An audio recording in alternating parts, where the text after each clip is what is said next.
se donner à l'autre, s'exposer, être transparent sur les sentiments qui sont les nôtres, être dans une vraie relation d'intimité au sein d'un couple ou avec des amis, faire confiance, être dans une relation de confiance avec des collègues de travail. Voilà un enjeu qui concerne chacun et chacune d'entre nous. Qui n'a pas rêvé d'être dans une relation de confiance avec les autres? Et pourtant, la confiance, c'est quelque chose qui ne va pas de soi. Ça rencontre évidemment la question de l'image de soi, de l'image de l'autre. Ça rencontre la question de notre sécurité, de notre besoin de sécurité. Alors, cette petite vidéo sur la relation de confiance en trois parties peut-être. La relation de confiance, qu'est-ce que c'est? Qu'est-ce qui freine la relation de confiance? Et à l'inverse, qu'est-ce qui la permet? Alors, on peut définir la confiance comme l'acceptation par un individu de s'exposer à l'autre. On voit bien les avantages qu'a la relation de confiance parce qu'elle permet d'anticiper ou de compenser un éventuel déficit de coordination dans le travail, faire confiance à l'autre, avoir confiance dans l'autre. On voit bien qu'elle est primordiale non seulement au sein de la famille et d'un groupe d'amis ou dans le couple, mais aussi pour le thérapeute, mais aussi dans la relation de soins ou dans le travail d'accompagnement. Elle rencontre là la notion ou la question de la confiance mutuelle, de la réciprocité dans la confiance.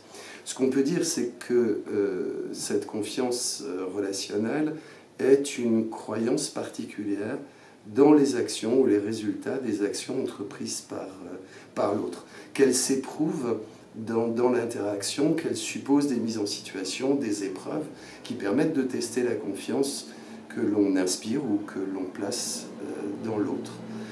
C'est dans l'engagement personnel, et c'est peut-être la chose la plus importante, c'est dans l'engagement personnel que l'émergence de la confiance apparaît et qu'elle se construit donc dans la relation. Alors, ce qu'on peut dire aussi, bien sûr, c'est que la confiance, elle se construit, elle s'entretient, mais elle se perd aussi. Il suffit d'une trahison pour qu'une relation de confiance tombe à l'eau.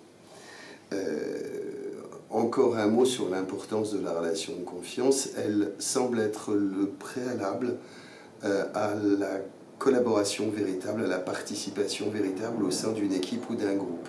Sans confiance interpersonnelle, pas d'engagement, pas de coopération, une participation moindre et un groupe qui reste en difficulté pour opérer la tâche qui est la sienne. Deuxième point, les freins à la confiance. Alors, ils sont multiples, mais en gros, on peut les résumer autour de trois idées.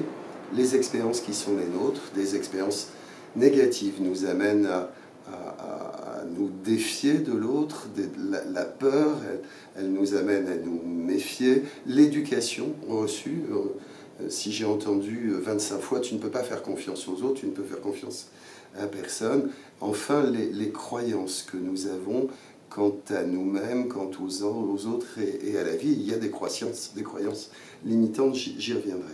Alors, développer la confiance, c'est un enjeu évidemment important pour les raisons que j'ai évoquées avant.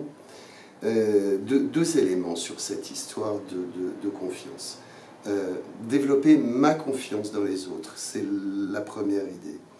Ben, je peux expérimenter à faible risque dans un environnement sécure.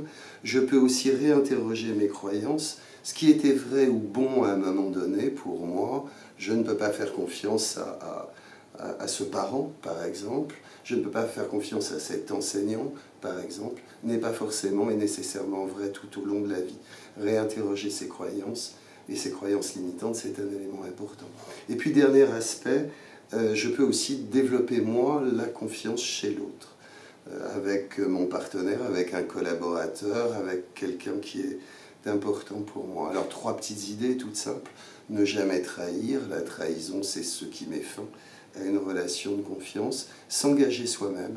Si je ne m'engage pas moi-même, l'autre ne s'engagera pas. Et enfin, une attitude compréhensive. Ne pas juger l'autre, car si je le juge, je bloque les choses du point de vue de la relation de confiance.